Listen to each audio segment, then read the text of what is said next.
আজকের যে অঙ্কটা এনেছি দেখো, 2/3 whole to the power 7x minus 3 is equal to 9/4।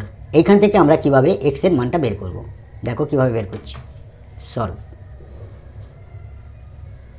অঙ্কটা হলো 2/3 whole to the power 7x minus 3 is equal to 9/4।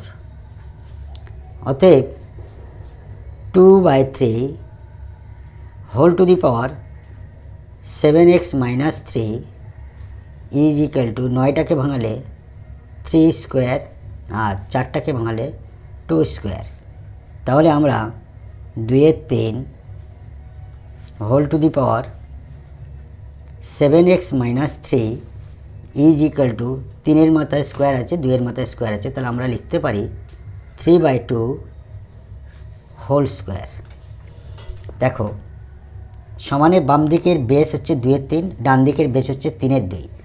তাহলে আমরা 3/2টাকে 2/3 করতে গেলে কি হবে, 2/3 whole to the power 7x minus 3 is equal to, এটাকে যখন আমরা 2/3 দেব তখন পাওয়ারটা আমাদের -2 হয়ে গেল।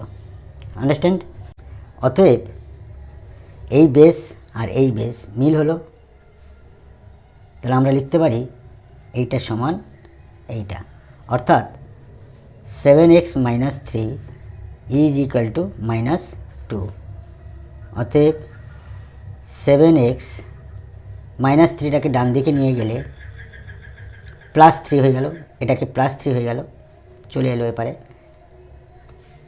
অতএব 7x সমান এটা বিয়োগ করলে +1 হয়।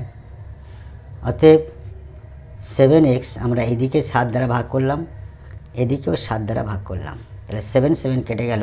অতএব x সমান 1/7। It will be answer. Thank you.